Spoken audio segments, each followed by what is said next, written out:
That's my encouragement to younger leaders and entrepreneurs is just, it's an intentionality point more than anything. Like, just make sure you're not so focused on this business that you lose track of the other things that make for a successful life. Welcome to Corporate Competitor Podcast, presented by Forbes Books, the show where executives share how the lessons they learned playing sports shaped their leadership. With me for today's episode is Mark McClain, founder and CEO of SailPoint Technologies, a leading identity security company based in Austin, Texas. Under Mark's leadership, SailPoint has become known for its strong culture, earning the number 17 spot on Glassdoor's Best Places to Work in 2025. Mark also was recognized as the 5th highest rated CEO among small and mid-sized companies in the United States.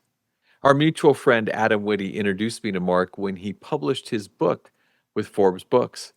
Today, Mark is here to teach us how to build organizations grounded in purpose and integrity, principles that trace all the way back to his days as a team captain in high school on both the basketball and baseball teams. Now, make sure to check out corporatecompetitorpodcast.com/notes for my favorite quotes and reflection questions to help you apply today's insights. Mark, thanks for joining us. Pleasure to be here, Don. Really is. Thanks for having me. Awesome. As I studied a little bit about your leadership, one of the phrases that I know you've used as a leader is you build a successful business in the context of building a successful life. Tell me about that, and what does that look like in practical terms for you as a CEO? Yeah, I think, and maybe with a metaphor that's always in my mind, Don, as I think about that, is it's sort of if an athlete's in the gym and only wants to work out their right arm, they're going to have this ridiculously overdeveloped bicep, and the rest of their body atrophies. Right? It's almost that simple a metaphor. Like if you are awesome at business, but you don't intentionally spend time on the many other dimensions of your life, you will likely have a really great business and not a great life. Right? And those other dimensions are pretty clear, right? I mean, it's your health, it's your family, it's your friendships, it's your hobbies, it's things that make for a well-rounded, fun life. And this will get us off to a harsher start than I might have imagined, Don, but sometimes I'll try to paint the opposite picture for people, and I'll say, look, here's what you don't want to be. You don't want to be the 60-year-old in your 10,000 square foot house living by yourself after 4 divorces and all your kids are in rehab. And that's kind of a stark wake-up call, kind of a picture, but I'm like, that can happen if you're not thinking about kind of intentionally building a successful life as you build a great business. And so that's my encouragement to younger leaders and entrepreneurs is just, it's an intentionality point more than anything. Like, just make sure you're not so focused on this business that you lose track of the other things that make for a successful life. So get practical with me. What Mm. what do you do to avoid to keep yourself out of that environment? It's kind of an intentionality. I'm actually part of a CEO networking group called C12. It's a faith-based Christian organization, but it's very similar to YPO, which a lot of people are familiar with, Young Presidents Org, and even Vistage, Right. which is also a well-known CEO networking team, right? And a lot of those orgs have something similar where I don't know who originally kind of came up with the wheel model of your life, right? But we can all picture a kind of a wheel or a circle, a pie chart with all these wedges, these segments of your life.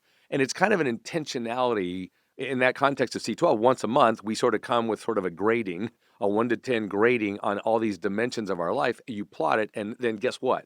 You either have a nice rounded looking wheel or more often not. Some dimension is out of Yeah. balance, and it just visually, just like a wheel, like, well, that wheel's not going to run smoothly. It's got a big clunky part there that's out of balance. Could be your health has suffered because you've been in an intense period. Could be your relationships have suffered because you decided to both run a great business and train for a marathon and now you don't have time for your family. Whatever, right? Like you can focus on 2, 3, even 5 aspects, but at the end of the day, depending on how most of us measure, there's probably 8 to 10 you really care about, and you have to kind of intentionally spend energy and time letting them kind of stay I like to say it's kind of a temporary healthy imbalance. They're never perfectly balanced. It's this constant rebalancing of a wheel metaphor that seems to be very easy for people to grasp. And I love the idea of just saying, back to my word of the day, I guess today is intentionality. You just got to spend energy and time looking at that, evaluating it, frankly, having people that matter, like close friends or spouses, kind of feed into you and say, "Look, you may think you're doing okay. I see this part is not going great." So, was there an aha moment for you? Was there some place where it became obvious to you that you needed to kinda create that Mm. level of intentionality to what you're talking about here? I'd probably say it's a series of smaller ahas than one giant aha. I think there's one distinctive one, which I would imagine a lot of quote unquote high achievers who also want to try to have a healthy spousal relationship have went through. Where in my mind, I had this thought like, "Oh, honey, we're going through a peak thing, but that's going to pass and then it'll be better." And sure enough, there'd be another thing that was important and showed up. So in my mind, it was a whole bunch of these, and in her mind, it just Yeah. all I see is that we're always operating up here where you're really, really busy, and I feel like you're not spending enough time on kids and home. And Mhm. and I was never the checked out dad, but I was getting to that point of like too permanently out of balance, so to speak. And so it was a kind of a very Mm. healthy relationship. My wife and I had. We'll be married 40 years next spring. It was probably about year 7, so over 30 years ago now, where we kind of sat down and said, "Boy, we got to get this on the right trajectory early on." Which she and I both came to understand. That doesn't mean there aren't times of intensity, because there are, right? But you have to say, "I'm going to come off that and kind of rebalance and make sure I'm home a little more because I've been on the road for weeks or whatever that looks like." Yeah, and I love that idea of the temporary unhealthy imbalance, right? Yeah, I I told mean people it's the worst phrase. It's not at all marketable, but it's quite accurate. yeah, it's not a bumper sticker, you're Not a right, bumper sticker. but the key word in that is obviously temporary, Yes. right? Because for most of many other folks, unhealthy imbalance is a constant. Yes. When and so when you came to that, Mm. were there some boundaries that you created? I mean, how do you in this relationship with your wife, which Yeah. obviously worked 33 years later, you're still together. That's Yes. great. Yep. But I mean, do you create I'm just I'm fascinated in the I want to take something away like how can I Sure. learn from that and maybe actualize it? Great question. I'll do my best. I think of it in kind of probably the two buckets of positive and negative. What I mean there is intentionally choosing to do some things and trying hard not to do some things, right? So in the choosing to do, I think it is as simple as like making sure I am looking at that kind of set of commitments and desired state outcomes on family, health, and other things, and going, "Oh, look, I mean, great example, I guess. I decided about a year and a half ago I had let my weight slip up a little. I was feeling less healthy. I'm like, got to do something about that. Got back in touch with a nutritionist and a trainer, read the Outlive book, which everybody's read. It seems like that I know, got to kind of dial in some things on health, sleep, nutrition, exercise, right? So it was an intentional rebalancing. So there's kind of the positive, what do I want to move toward and what am I willing to do about it? Often those things come with some negatives like, I'm probably not going to have as many drinks on an average evening if that's been part of my concern. Or I'm not going to, this is a harsh one, waste so much time on social media because I'm wasting hours a week that I could otherwise spend on something much more productive. Right? So there's kind of a positive and negative lens. I think I'm always looking through to kind of achieve that balanced state, at least temporary balanced state of everything feels like it's in a pretty good place. So I don't have something that gets way out of line. And again, sometimes we can't control that, right? A health event, particularly or an accident, can show up and whack you hard, and all of a sudden you're just going to have to react to that event, right? But generally, most of these things are generally sliding a little bit at a time, and if we recorrect early, then it's not so hard to get back on track. Wow, recorrect early. What a good there's some good advice there because Mm. I think too and then what happens is right, you let it go too far and then it's like, that's gonna be too much work, right? 100%. And health stories are the worst on that, right? If you've ignored your health for 30 years, there's only so much you can do to get it back on track 30 years later. You can make real improvement, right? But if you've ignored it for 30 years, you're going to have a hard time being as healthy as you ever could have been, right? Yeah, and that long-term thing, I love this metaphor, Don. I certainly didn't invent it, but like if you think of a very long distance, right? In math, right, you talk about a degree of separation, right? Two lines that are 1 degree different apart don't look like much when there's a foot.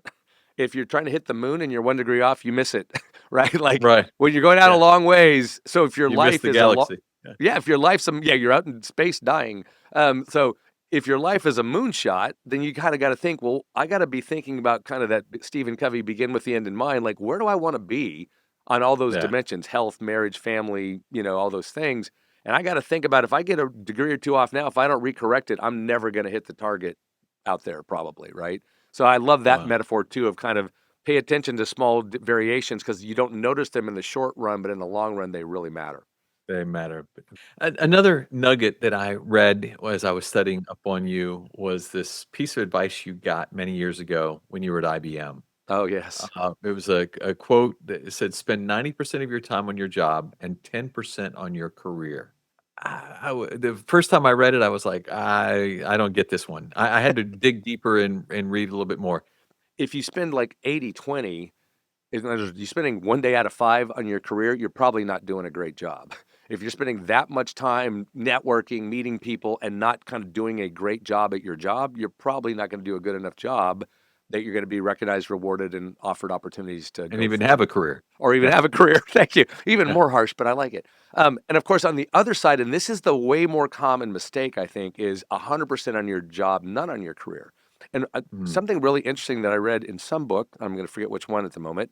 So there's this sense of, well, just by doing a great job, you're not going to necessarily get to the next level. You have to spend time both doing a great job and making sure you're kind of doing the things that develop that opportunity, right? And that's meeting people, putting yourself in new situations, trying things, maybe intentionally doing something to do like a lateral movement or expose yourself to a new area of the business or functional group. So you have a broader, wider set of experiences than the other candidates for the next thing. So it's that intentionality that part of what I'm doing is spending time making sure I'm thinking about where I want my career to go, but not too much, or else I won't be doing a good job. But if I do no thinking there, I'm just going to do a great job and probably be stuck in my job forever as really high performer in that job. Talk to me about how you put that into action. What did you what does that look like, for maybe one of those early stage maybe an early stage listener, somebody who might Yeah. be a 25-year-old version of you? Yeah, I think 2 thoughts come to mind there, Don. Little list is spitballing in real time, but one is on the mentoring, connecting side.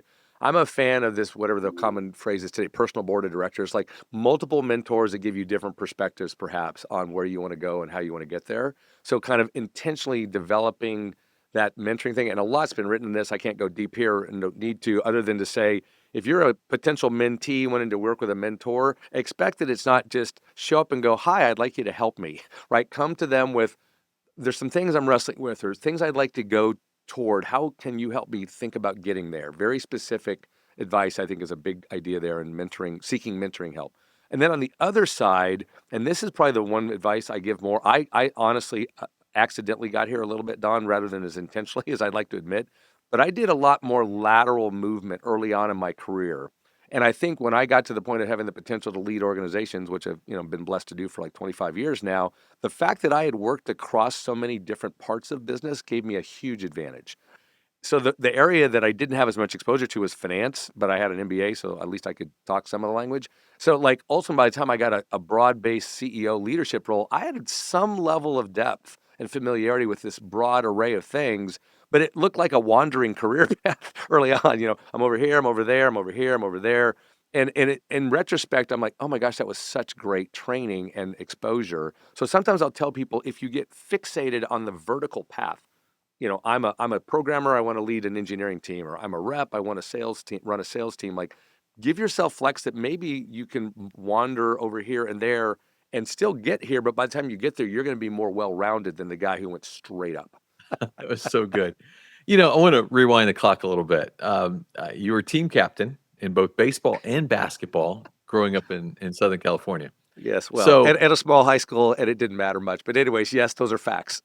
but you know what? It did matter because one thing we've learned over the years of doing this podcast with some of the great leaders of business, titans of business in our Mm, world today is how many of them were captains, how many of mm, them were an active part of a team early in life, which taught them things that other mhm. people don't get to learn. Yeah. I'd love to ask you, right? Wow. Early leadership, Mm, uh, captaincy of these teams. Uh, is there a story? Is there something boy. that you learned as that that might have been valuable to you in a way that you would come to grow as a leader? I think, boy, it's such a great question. And honestly, I have never been asked this question on an interview because so few people know this fact. But because needless to say, it's not on my LinkedIn profile. I've never highlighted that I was a high school basketball captain who didn't even play in college. But at the end of the day, I think where my brain went here is early on. I think what that exposed me to was the importance of understanding, again, the term quoting from one of my favorite authors, Patrick Lencioni, the organizational health, the health of the team. I think that tuned me early on to if you got one or more members of a team, in my case, it was primarily baseball and basketball teams who's in a bad place, whether that's their head's in a bad place, they're physically not doing well. The likelihood that affects the whole team is about 100%, right? So you're going to have to think about what do you have to pay attention to make sure every member of the team is generally trying to perform at their highest level. And again, I wasn't the coach, right? So I was like kind of a peer leader as a captain, obviously, right? But Right. that awareness of the team and kind of the status of the team. And hey, and sometimes I can remember at least one time talking to a coach about a guy on the team who I knew was having some struggles at school. And like this was probably going to show up. And that's probably the one story that's an actual story as opposed to just the general principle that I feel like I'm reflecting now. And how did I think about leadership at that level? It was sort of making sure But you everybody on the talked to the team. coach. You Yeah. talked to the coach about this idea that another member of your team Yeah. was struggling in a place, and you assumed it was going to show up in Yes. the way the team would perform because that's what Yes. happened.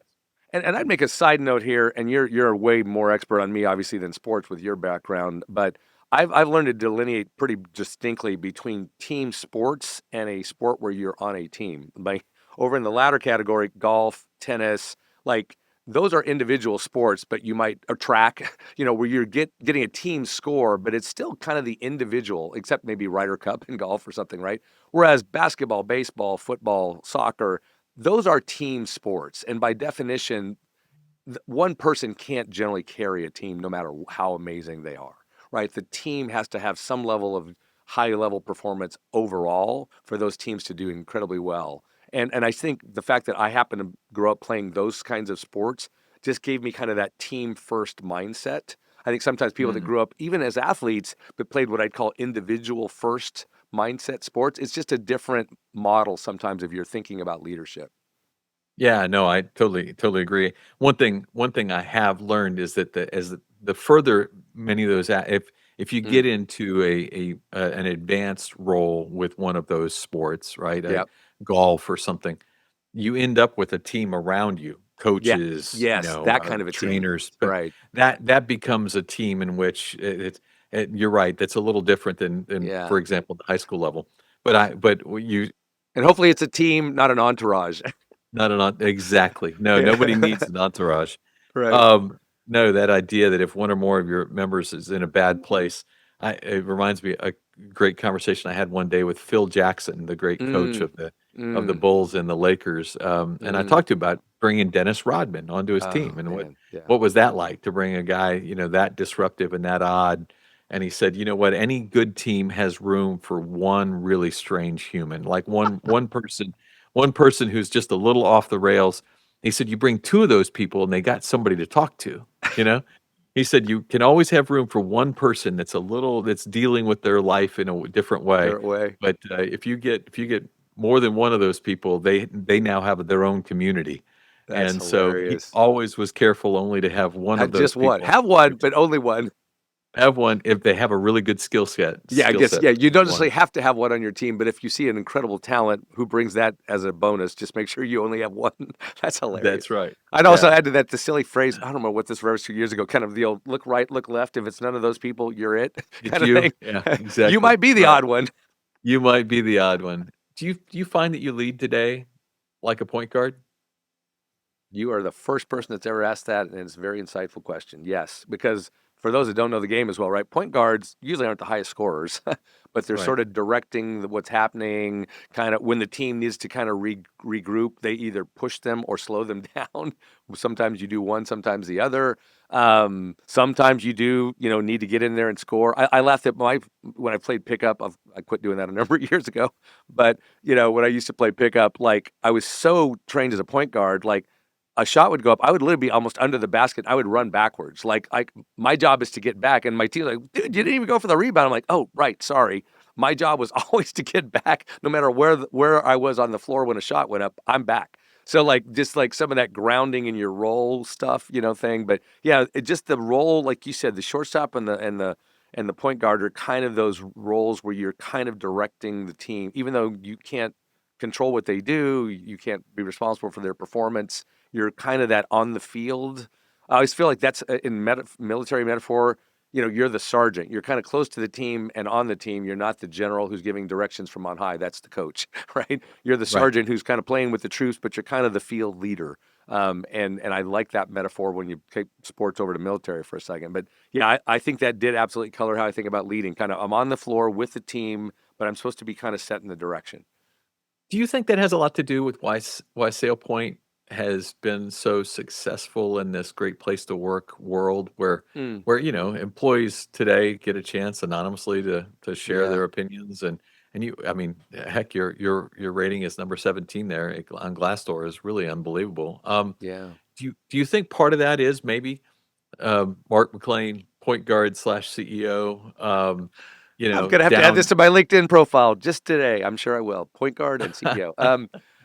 No, I think Don is it's such a great point. I think it does affect it. I think there's a lot of things in my kind of mental makeup of leadership that affect that wonderful Glassdoor rating we're privileged to have. I think some of it is that mindset of kind of leading the team without kind of having the ego that it's all about yourself. I think CEOs often struggle, like great athletes.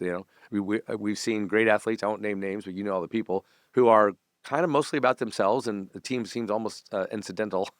And then there are people that are just as great of athletes that often are so clear to give credit and glory, I'll use that term in sports, to the rest of the team. It's just so refreshing, right? And I've always had I like that model. Like I'm of course contributing to the success of my team as the leader of the team, but it's certainly not all about me, and I don't want everybody to understand that. Um, I also have this model in my head, Don, that's kind of about this as a leader that I think has a lot to do with our Glassdoor impact and such, which is growing up in a world only of kind of, I'd call it white collar work. I don't know if we use that term anymore, but professionals, generally highly educated people. That's the world I've lived in and professionally my whole career. And I feel like I've got this strong mindset of what I call the two guardrails, which is when you're dealing with those kinds of people, the two things you have to balance or keep them in between are you have to give them enough direction and clarity to know what's important and what you need them to do to be successful, for the team to be successful. You also have to give them enough freedom and how to achieve that. And when I see leadership screw ups, it's one of those two. Either they're It's they're so they're too heavy unclear. on one guardrail or the other? Yes, they're unclear. So people are like, I don't know exactly what we're supposed to be doing to win right now. We're all over the map. Our strategy is all over the map. I'm not clear. Or if the strategy is clear, but they feel like they're being hyper directed. I like to say if a professional feels like they're being hyper directed all day, every day, they just won't tolerate it. A 16-year-old making fries at McDonald's needs to be hyper directed. A Yeah. 36-year-old with 15 years of experience doesn't want to be told exactly what to do all day, every day at their job. They won't put up with it. So a micromanaging boss will drive people like that out in a second, Out. right? And so I Right. feel like as a leader of professionals, you're like, I got to give you enough clarity to know what success looks like, and I got to give you enough freedom for how to get there that you feel empowered. That's the big HR word now, right? You feel empowered to go achieve that success. And when you can stay with, it's never perfect. Sometimes you're fuzzy on strategy because you might be in a state of transition. Sometimes you do need to look at somebody like, right now, I just need you to focus on that. Sorry, right now I'm being directed. But you can't do that all the time, right? And so I Right. think it's those guardrails that also kind of color my leadership style and how I ask my leaders to lead. Like, make sure your people are clear on what we need them to do. Make sure they have a lot of freedom to how to get there, because that's going to make them feel a lot of job satisfaction. Research shows that 80% of us believe we have a book within us, but the number of people who follow through and do the work to create that book is far, far less. The reason is that the process can seem so overwhelming.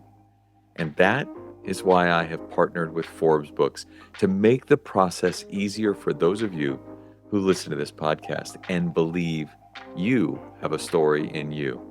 So if you're ready to turn your leadership experience into your legacy, start your journey with us today at Forbes Books. Visit forbesbooks.com/Don to get started. Yeah, no, I love that. I think the creation of those guardrails and making sure you recognize that both have to be there is great. Right. You Yeah.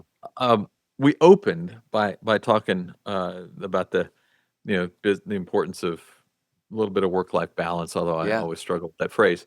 Yes. Um, but you as a leader, one of the things it's one thing for you to work on that. Mm, It's another thing for you to make sure that you organizationally mm, are attentive to that in the people that work for yes. you. How do you honor slash encourage Mm. that mindset even among those who work for you? I think it's a little bit of a both end here, and I'll steal a page from parenting. I have 8 grandkids, so theoretically I know something about parenting, I guess, or at least I'm supposed to. Wait, why did you go straight to your grandkids to talk about parenting? You don't talk about your Because kids. because I see my children doing a great job with my grandkids, which means we must not have sucked as parents at kids. I There kind of you go. infer happy You're grandkids seems to working backwards. we're working backwards. Since the grandkids seem to be doing great, my wife and I must not have screwed it up too bad with the kids. And so the parenting metaphor I was going to go to on that particular question of how do you do that, it's like a lot of great parenting. You have to both model and teach, right? You have to say, I'm going to kind of show you what this looks like, and I'm also going to explain it to you to make sure that conceptually you're tracking with me, right? So on this one, my team knows they're probably sick of it. You know, for a long time I've said we're going to kind of kill the marathon. Back to sportsman metaphors, you can tell as an ex-athlete I use a lot of them, even though I was not a runner. So I have never, nor will I ever, run a marathon. It's on what I call my not. It's on my not bucket list. Don. It's like It's the your not things. bucket list. It's the It's the things I bucket will list with sure. the hole in the bottom of the bucket. Right. It's on the list of things I will for sure not do before I die. That's my not Right. bucket list. Well, I always like to say in the world of work, marathon is a terrible metaphor because that game, and I've never run one, but I've seen a plenty, right? Like you find a great pace and you hold it for all but maybe the bit of the end of where you kick. That's not life. That's not work. Work and life are much more high intensity interval training, right? Sprinting. Right. What we used to call it our youth wind sprints, right? You Wind sprint, you sprints. Right. rest, you sprint, you rest. That's the metaphor of both work and life. There's times of intensity and times of less. And so what I tell people is your challenge as a professional is to ensure that when it's not demanded, because sometimes it is that you be up at this intensity level, when it's not demanded, you choose to pull back and restore and recharge. And then I Right. think that has either monthly, quarterly, annual cadences, once a quarter, maybe strategic refresh, once a year, a deeper dive on priorities and goals. I think that idea of restoration and recharge, that's all part of this high intensity interval model where you're not sprinting at some pace. And if you decide you can't hold it, you drop to a lower pace and stay at a sprint. You just don't live like that, right? You sprint and rest, or you work and rest. And I try to model that. Like I want my team to know I'm taking a break. I'm going on vacation. Now I'm not in the, I turn off my phone. I'm so away. I'm not that guy, but I'm like, about 2% when I'm on a vacation. Like I'll check in an email morning time. I'll check in the evening. And if somebody really needs me, they know they can get to me. I'm rarely, quote, off the grid, as they say. And on the other side of it, yeah, I try to take those weekly cycles. I try to take daily time to kind of get myself in a right headspace, quote, in the morning, so to speak, in the What's that morning. look like? Talk to me about the Mm. daily. I'm intrigued by that. What do you do daily to give yourself that little headspace? Yeah, it's a lot of different things I hear about people doing. For me, it's sort of, get on for some quiet time in my faith-based world. Don, that looks like probably some reading of the Bible or other good things. It means some quiet time with God, quote unquote, just sitting quietly. Sometimes it means working on something that I know I need to work on, journaling. I'm not a huge journaler. I know there's people that are way into journaling. I do a little of that, not a lot of that. I always do for my pattern. I always do workouts in the morning so I can kind of get that made sure it gets done. So it's kind of the get the health and spiritual mental state in a good start before I get into my day as much as possible. I'm not 100% on that. When I'm on the road in a foreign country on a very different time zone, the likelihood that pattern is perfect is not high. I'm Right. struggling to wake up to make whatever the first thing is, not have time for an hour and a half before I have my first meeting, right? So it's not like a slave to perfection on that, but like directionally, I want my days to start with kind of quiet time, um, mental space, recharging my Exercise. mental batteries, all that stuff. Yeah, I love that. So you make a point to do it early. I think that's really great. You know, you wrote a book, Yep. which I know Yeah, you have unlike you, right I there. don't You have have a 40. book. Mine's easy to find. I have one. Well, hopefully you'll write more. But you wrote a book, Joy and Success at Work, right? And you wrote in partnership with my Forbes Books Mhm. teammate Adam Whitty. Yep. And Great. you emphasize in that book values over vision. Yep. Another Um, counterintuitive thing. yeah, why do values come first, and what happens when when companies especially, get that order wrong? And what it does in my mind, Don, quickly ties to a very common word in business, particularly the tech startup world that I've lived a lot of my life in, Don, which is the pivot word. You know that heard pivot. Right, We did this and right, then we pivoted. Well, the reason I kind of tie the two concepts together here is sometimes early stage companies get fixated on their vision. We're going to go do this and that's going to make us great.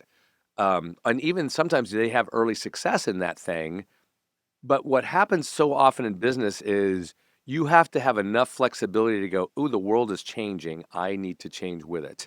And again, how many things can we point to here in the business community of good and bad stories? My two favorites are in the world of phones, right? There's probably no worse story than Nokia, who, when I was a young man, dominated the mobile phone game. We all had a Nokia phone in the late right. 90s. And then nobody had a Nokia phone about 10 years later because we all had an Apple phone. Apple, wait, they don't make phones, they make computers, right? Like the great thing about that story is Nokia, who, by the way, I think started as a forestry company or something crazy. Like, talk about some of their own pivots. Like, I don't even know how I can't remember how they got into the phone business, but they did not start as a phone company. But Apple, probably no better company on the planet that continues to demonstrate incredible flexibility of kind of where they've gone with their business, including disrupting the music industry, disrupting the phone Yeah, industry. And they started as a PC company. I remember that. I was around, right? So, like, there's a sense of that flexibility of vision, meaning what are we all about? What matters? What are we trying to accomplish? But we would all probably argue Apple's values are pretty freaking consistent. Like elegant design, kind of compelling technology, like a little bit of a renegade mindset. Like that stuff goes back to Jobs and Wozniak 50 years ago, right? And so their values haven't changed. Their vision, I would argue, has changed a lot. They still make Macs, I get it, but like they make a lot of other stuff too. And not all that stuff is in a straight extrapolation. So the values vision thing says get your values clear and make sure you attract and retain people aligned with those values, then you can flex on where you go. Your vision can keep adopting and changing. And if you're fixated on your vision, then you do the opposite sometimes, which is you change your values to accommodate your vision, your right? vision, And right. and I think No. that's when you start shifting values, and we saw a lot of this in COVID, Don, where companies with supposedly great values, when it started to cost them, their business wasn't as great. All of a sudden, those values were out the window, and all of a sudden, we didn't seem to care as much about people as we Is there said. an example of that that you're thinking of? Maybe not by a company's name. Yeah, not by naming companies, but I think just a whole lot of people that said how much they care about people when pressure got put on numbers, the people were out the door in a heartbeat, right? Like, and you still see that a lot where businesses purport to be about their people, but and of course they have to be at the revenue and their profits, or they won't survive as a business. But at times you have to be willing to make a little bit of a trade-off there to respect and honor your people. And sometimes if you do that, you come back stronger out of a crisis. If you take that slash and burn, do you remember famous what was that guy? His nickname was Chainsaw Al Dunlap or Oh, something. yeah, Yeah, I know you're talking Al yeah, back in Dunlap. the yeah, he's famous in the '90s. Al His Dunlap. big claim to fame was he would come into a company and fire 30% of the people. I'm like, that's not hard. Makes everybody hate you, but it's certainly not hard, right? Like, hi, I'm here to cut people. Wow, you're a brilliant businessman. Like there's a sense of if you just don't value people, then and only value the numbers, that will show up in the long run. But if you value people, it's going to affect how you deal with challenging numbers things, and you may have to make cuts. Like you may have to make adjustments in how you spend or what kind of people you have. We've had to do some of that, but we always have that mindset of our people are the most important resource we have. We've got to treat them well as we make whatever transitions we're making. I have to tell you, I mean, I think, like, a classic example of that in today's window of time would be Delta. I mean, what they Yeah. did during Yep. COVID, right, where they didn't lay any of their employees Yep. off, right? They Yep. actually, were able to kind of navigate what they were able to do and manage themselves, as opposed to every other airline in the industry, which did, and it made a big difference in the way the different companies came back. So, Yeah, you've probably heard the uh, phrase. I love this thought. I didn't come up with either phrase. Character is who you are when no one's looking. You probably heard some thought like that. I think in the yeah, world of business, culture is what you are when bad things happen. Right? It's easy wow, to have a great culture when things are going well. We all look great when it's up and to the right. When things don't go well, that's when you really see somebody's culture. So credit Ed, that whole Delta team, like their culture showed up in crisis and they went, we're not going to slash people as a way to get through this. Like that's when it right, really showed what their culture was. And look, I couldn't be a bigger fan of Southwest Airlines historically. That company is struggling as I think their values and culture have been under pressure. And it's sad because I think they're such a wonderful company, and I think they're going to try to get a lot of it back on track. There's some great people there. We're fortunate to have them as a customer, but I think they stumbled a little, and for decades they were the icon of a people first culture, right? And just Herb Kelleher was unbelievable. the best. Oh my gosh! I mean, just what an Yeah, amazing leader that guy, and multiple generations after him. And it's not that the other folks that have since led are sucking. They're not. It just boy, when you get pressured on financials and Wall Street numbers and all that stuff, you go through a crisis like every airline did during COVID, right? Man, that's hard stuff to navigate. And if your culture's solid, it's gonna look to the people first as you navigate that. And I think, yeah, it's just amazing what Delta's done. And I'm such a Southwest fan. I know they're gonna get it back on track. I really believe that. But they were just that icon forever of a culture that was so people first, but delivered unbelievable business results. This wasn't like a hard yeah, trade-off. They beat everybody. 41, Oh, yeah, 41 years in a row, whatever it was. Is profitability, right? Like it's not like right. they were It's crazy. trading off business performance because they cared about people. They were delivering like the world's best business performance because they cared about people. That's why I'm such a Right. fan of that story. Yeah, no, it's so great. Yeah, recent podcast I Mm, listened to, you had a great line where you talk about you're looking for people that are hungry, smart, and humble. How do you look for that? When yeah, you say you look for that, yeah. a potential candidate comes through the door. What kind of things are you asking? What are you looking for? What are the telltale signs that you're finding that person? Great question, and let's make sure I give credit where it's due. That concept came from Patrick Lencioni's book, Ideal Team Player. He kind of postulated those three core Right. aspects of what it means. Um, and by the way, I always put him in the order for what it's worth. I don't even remember what order he did him in the book off the top of my head, sadly. But I always go humble, hungry, and smart because I think in the business world, humble is the least talked about and maybe most important, right? Wow. And to insert a great quote here from C.S. Lewis, who's a well-known author of many Yep. kinds of books. C.S. Lewis said famously once, "Humility is not thinking less of yourself than you should. It's just thinking of Think of yourself yourself less." You know that, less. right? Yeah, I yeah. love, love, love, love that phrase because what it immediately speaks to in the work context is you're not meant to like deny that you're really good at something, right? If you're really good, you don't have to like, oh, really, I'm not that good. That's false humility. We've seen that plenty. But what your thing is to say, I'm going to show up with my skills, talents, abilities, and deliver my best thing. But I also get it's not about me; it's about the team. We're back to the team sport thing, Don. Right? That Right, humility thing shows up in a great team leader who recognizes that if the whole team is performing well, that will beat any team with one superstar and five folks who are disengaged, right? So right, all day you've got that humility mindset, and again, I think that shows up in how people treat each other on teams. The hungry and smart thing. So how do I look for that? There's some simple tricks. Not another thing that didn't originate with me.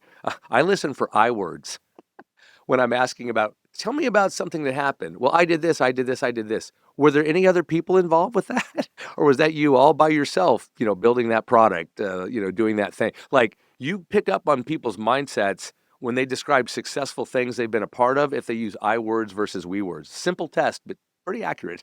Um, Another humility test, I love going like grab a bite of dinner or lunch with a candidate. And if they treat the wait staff any differently than me, we have a problem, mm, right? If they're deferential to me because I'm the boss and somebody messes up and they dress down a waiter or waitress who spilled something, I'm like, oh, you're that guy or gal yeah, who's going to just pound on a lower, quote, lower level person who didn't do the job. Like, there's just things that I picked up on the humility. Hungry, smart. Yeah, I think hungry is just like, do you this is dangerous when you're hiring more senior successful people. Hungry just says you're going to keep growing and learning. The opposite of that is complacency and satisfaction of where you're at. Like, I'm good. I got this. I got it all wired. So people are like, yeah, I haven't really learned much new in my field in 10 years. You're probably not the kind of person we want. Right. And then Right. smart, and you've read tons of this, I know, probably written about it. EQ and IQ, right? Yeah, you got to be intelligent as traditionally measured IQ in our company. We do stuff that's kind of complex technology, but that emotional intelligence thing, huge, right? Like, you've got to learn how to play well with others. You've got to be a good member of a team. That's kind of emotional intelligence, right? So I put all that together, kind of that humility to acknowledge that others on the team matter, even if you're the best player on the team, the hunger to even get better than you are, and then the emotional intelligence to always be checking on the team around you at all times. I love that. So humble, hungry, smart. Those Hmm. are the way you put them. Okay. Yep.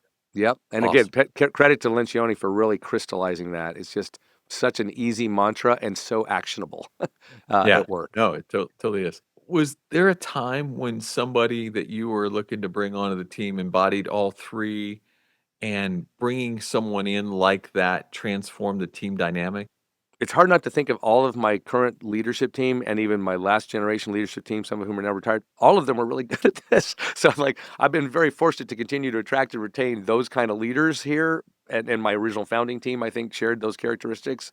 So it's like, gosh, we've almost always tried to do that. We've occasionally missed a couple in 20 years. I can certainly think of people who came in and dramatically impacted a team because they had the intelligence, maybe the prior. And a lot of times we haven't displaced people sometimes as in a growth organization over time, and this is one of the hardest things in leading that kind of an organization, someone who's been really effective has not ceased to be effective. They just don't have right skill experience for leading at the next level. So it's not that Mm. they've begun to fail. The job has changed and maybe I'll say outgrown them in some cases. And so you want to like retain those people if you can, but say you might be needing a new boss because we're going to need higher level of leadership here. But yeah, no, I can think of again. I would just point to I'm fortunate. My current leadership team, Matt, who leads all the go to market as our president, and Chandra, our product and technology leader, and Brian, our finance leader, Abby, who's my longtime people leader. And they're all phenomenally great at all three of these. They are people who bring incredible experience and knowledge, unbelievable backgrounds. I always say I don't deserve to have the team I've got, but then they That's show awesome. up with those attitudes, right? And they're all of a sudden just delivering tremendous value, but never like, hey, look at me, I'm the big bad leader. You need to kind of, adore me.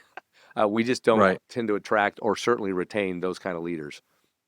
Wow, I love that. And then, again, you set the bar high, and if you maintain it over time, you'll Right. find that you'll ultimately end up there. And so I'm wondering, what's one of the one powerful lesson, maybe something that's come from Mm. you having a group of peers around you. Is there Oh something gosh. that in that process, maybe you might share a conversation, maybe a moment, maybe something that where you leaned in and the advice you got was game changing? Absolutely. Yeah. I'm honestly struggling because I have a whole lot of thoughts in my head bouncing around because there's been a number of those it's been over a decade. I've been part of that group. And, gosh, so many times when I was tipping towards something and they caused me to pause and or reconsider and or reverse. Could have been hiring or not hiring, could have been a strategic direction. Kind of the fun of our group, and this is true of again of so many of the other orgs, we sort of wrestle with personal life stuff, that wheel balance stuff. We talk about business strategy and execution stuff, and we sort of talk about our kind of spiritual formation, how we're doing on that. So we sort of have the preordained right to challenge each other on any one of those dimensions. So I have been challenged and helped and or guided on so many topics over the years from wow, we were thinking of going this direction and that might have been a disaster or more often it's the positive things of oh, I was thinking about this, but I got five great ideas of how to really do that in a great way, whether that's implementing a new strategy, thinking about how to plan for a key new role on the team. Um, yeah, we had a transition in my technology leadership team. My colleague who had been leading that group decided to go pursue a CEO job. Great for him. And I was thinking about kind of the characteristics and some of the things I was thinking about that might matter most in that hire.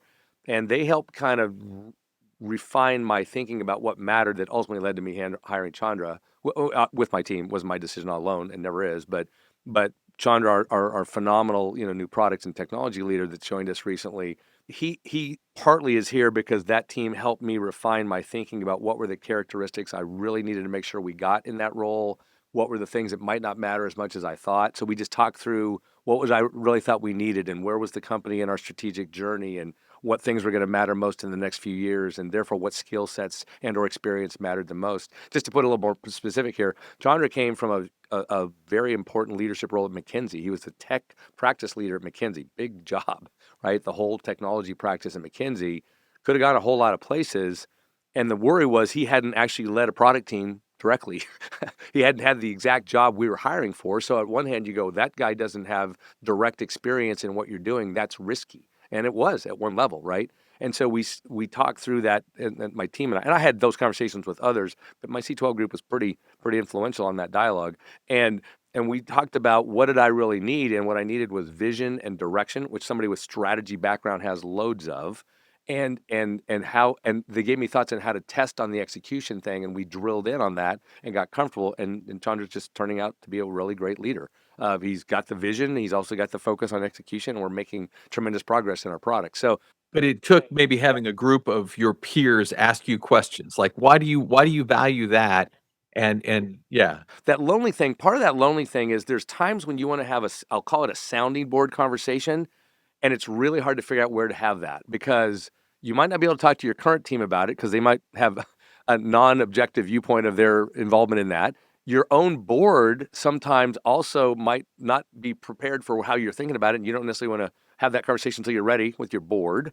And if you have people that aren't peers, sometimes they just don't have enough shared understanding or experience to give you valuable counsel. So the power of a peer network is you get an objective but informed opinion, and that's super hard to find sometimes as a CEO, right? Somebody who's truly objective and informed enough to give you valuable insight. I think that's the power of these peer networks. I always tell people I would still pair it with a coach, executive coach whenever possible, who's going to go really deep on certain things you want to dig into. It's like a coach in the gym. You're going to tell them, I want to work on this. They're like, got it. I'm going to help you work on that. And sometimes painfully so, but you're going to work on it to get better at it, right? So yeah, I think there's exec coach role. I have a great executive coach, Steve Graves, who I think incredibly highly of. I have a wonderful group of peers there, and then an amazing team that I also use as a sounding board. But again, there's a subset of issues that are hard to bring to my own team because they're kind of integrally involved in them. right. Because their opinion might be more personal to them than Subjective the as opposed to right. objective, right? Correct. I'll give you a great metaphor. This is so big in my security space. Have you ever heard this? That this funny. Why do race cars have brakes? You ever heard this one? So they Uh, can go fast. so they can go Because, fast. in other words, they have to be able to know they can. I'm going to apply it to your momentum thing. Never done this, but I love it. So they can rapidly decrease momentum to navigate turns, and then, of course, they have the engine to increase momentum again, right? But you have to have great ability to decelerate and do so strategically at the right time at the right level, so you can navigate turns and go into. I'm not a race car driver, but hey, I've watched the Netflix F1 series. I totally get it. Um, You're practically a I'm driver if you've practically a watched that driver series. because I've watched Right. that. Yeah. Right. Yeah. I'm also a great NFL quarterback because I watched that too. Yeah. But at the end of the day, right? It's like that metaphor is so powerful in our space because security in our context of these enterprises, you have to trust that you can stop or slow things down. Because if you don't think you can, you're kind of scared to try new things. J- Little jump here. There's all kinds of noise about AI in the world today, and what's happening in the world is in the enterprise customers, they're kind of wanting to adopt it, but a little scared to adopt it because they don't quote trust their brakes yet. They're not sure they know how to contain it and control it. So they're a little bit like, well, yeah, we're doing this, but we're not going to jump in all the way because we're a little scared. We don't Right. have great brakes yet. It's a Right. great metaphor. That is a great metaphor, and AI is one of those places where I've been really fascinated to see what momentum is doing and Yes, how I it's bet you're working studying itself out momentum in that context. I'd love to hear your thoughts on that one, actually. all the time. Well, Mark, I am so grateful for the conversation today. You know, uh, glad to take you back to the point guard role, and sorry to bring up the The shortstop painful role, shortstop loss. Gosh, that's but 50 but years since I I thought about that. 40, but 40, but not but 50, as 40, sorry. but as much as anything, it's always great to learn from leaders and to Mhm. have them educate us. And I'm certainly more educated today because of this conversation. Well, I appreciate you being a corporate competitor with us today. so grateful for this because I haven't had as much fun on one of these kind of talks in a while just because I try not to overplay the sports metaphors, but that's kind of your way of looking at the world. I'm like, great, we could talk a lot about this, right? So yeah, it's been fun to kind of think about how those things, maybe even you drew out some great questions, Don, because sometimes I'm not even sure I thought about how much that might have colored how I take leadership sometimes. And it does, it absolutely does. I just hadn't thought about it as well as you made me articulate it.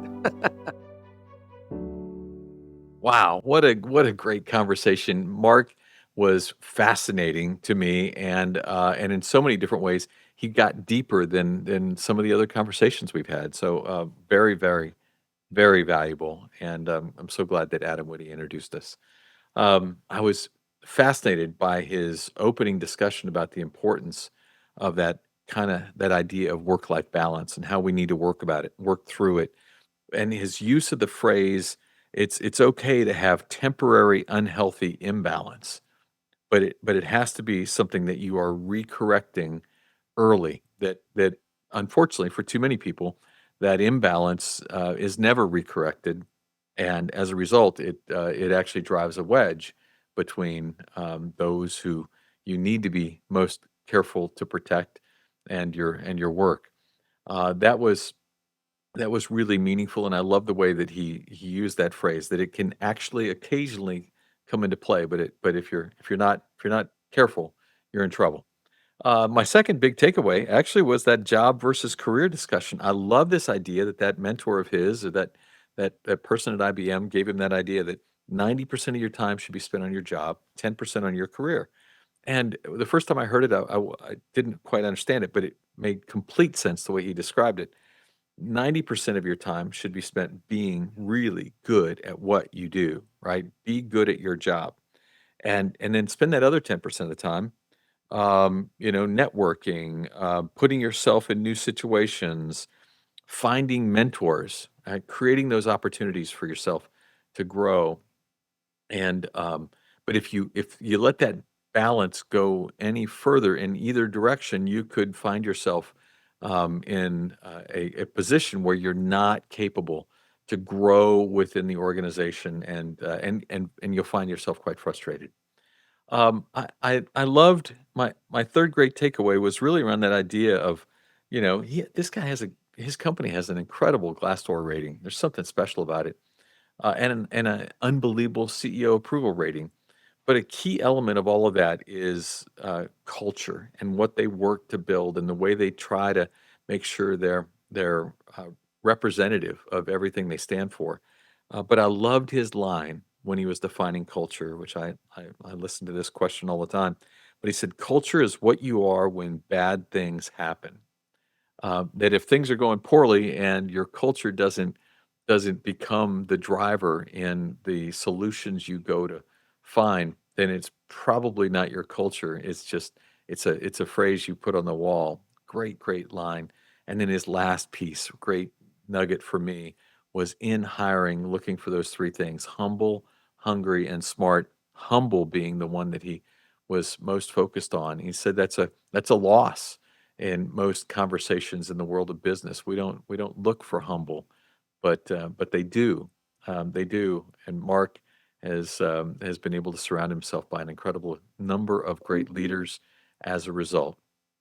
I hope you gained as much today as I did, and I appreciate you.